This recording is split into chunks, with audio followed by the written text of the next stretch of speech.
starting out, thanks for being here. Tell you what, golly, Lisa's got a hell of a team. And those kids are young, and they play lights out. And obviously was no quit in that group. So I just want to congratulate them on their season.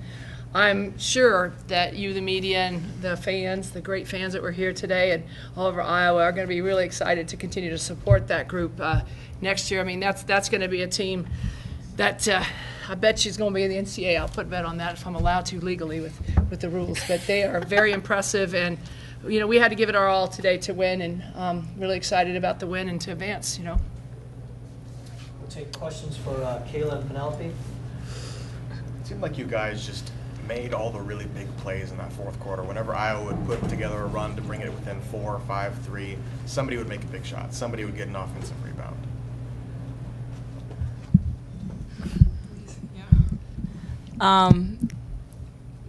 We work really hard in practice, and we always talk about finishing plays, and that's every practice. We always talk about finishing plays, and when we came into the game today, that was the most important factor at the end of that game, was finishing plays and gutting it out and getting those last-minute rebounds and finishing those shots and just staying sound offensively and staying poised defensively.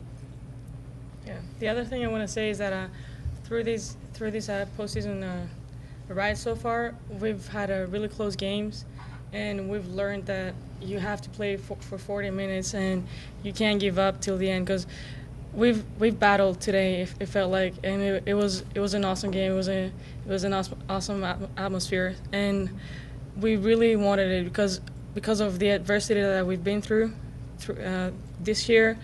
It's just that we can't give it to anybody. If the other team is better than us, they will have to get it from us. They'll have to take it. But at this point, we really want it. So. Why was your defense so effective? I mean, not only just interior, but outside, you rarely gave up an open three. In the scout, we talked about them being really good in the inside, but we didn't want to sleep on them outside because their bigs are good at finding them on the perimeter. So we wanted to make sure that we stayed focused and made sure we were aware on the outside and limited their three-point shootings, because that can put a team back in the game like it did UC Davis when we played them. I mean, they were 0 for 13 from three-point range in the second half. Did you guys realize that? No, we didn't know that. I didn't know that. What was your plan against Megan, the number 10, the big post player? She's a good player. She's a good player. Yeah. Double for her. Yeah. This is a question for the post players, but we know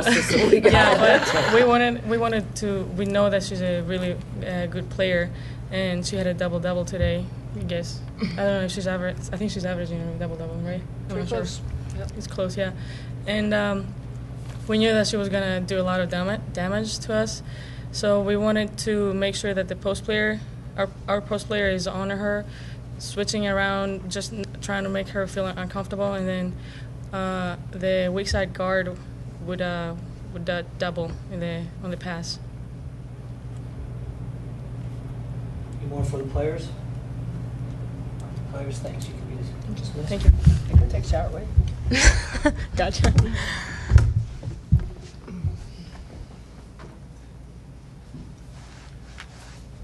Coach, how was your defense so effective? I'm so fortunate. I've got a great coaching staff, and I know you guys don't know us real well, but Rod Jensen joined my staff 2 years ago, and Rod it was on the men's side for 44 years, and he's a defensive genius, and you saw some of that genius today.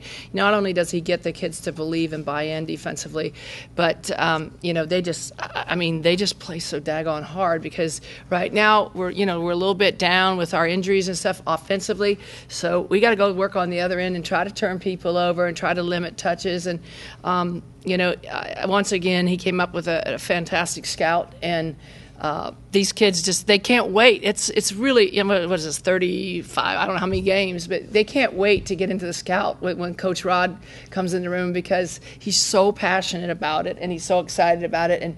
and they believe in him, and they believe that, you know, he's going to have us ready. What are we going to do? Let's do it, you know. And you know, he mixed some things up today. I mean, we were in our matchup, player to player. We were in our matchup zone.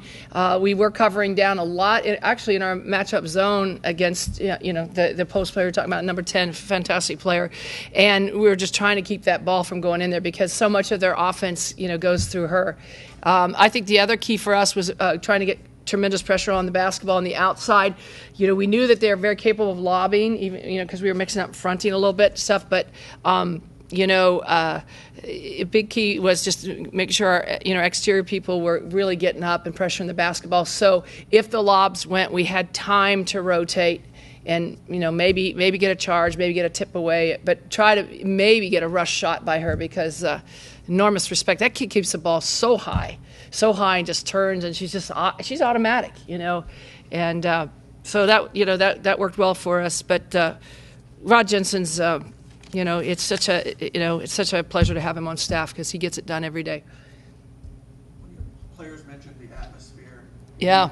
Comment on the environment. Yeah, you know, I think for us, we're so fortunate that we are in the number 1 league in America in the Pac-12, and that we've been on the road, you know, at Stanford. We've been on the road at Oregon State, sellouts, you know. We've been on the road, UCLA, huge crowds, you know, and the list goes on and on and on. So I think the Pac-12, especially for this young group, is really, the games have really helped us get ready to come into, you know, to this arena. And you know, I'm a Big Ten girl. You know, I played a few years ago at Ohio State, and you know, I don't remember crowds like this. You know, when we came to Iowa, they were good crowds, but not great crowds, and they were so loud, and they're so proud of their team as they should be, and you know, they're in it all the way through. So, great crowd. I think that, you know, you talk about answering the bell, you know, late, hey, they made a run, now we've got to answer the bell, big shots and stuff. That's us playing in the Pac-12 and being able to get ready every night, you know, Washington sellouts, you know, Stanford sellouts, you know, on and on and on. And so I think it really helped this young group kind of, you know, toughen up a little bit and say, you know what, that's part of basketball. You made your shot, I'm going to make mine on the other end. And that's important right now for us to continue to build that confidence.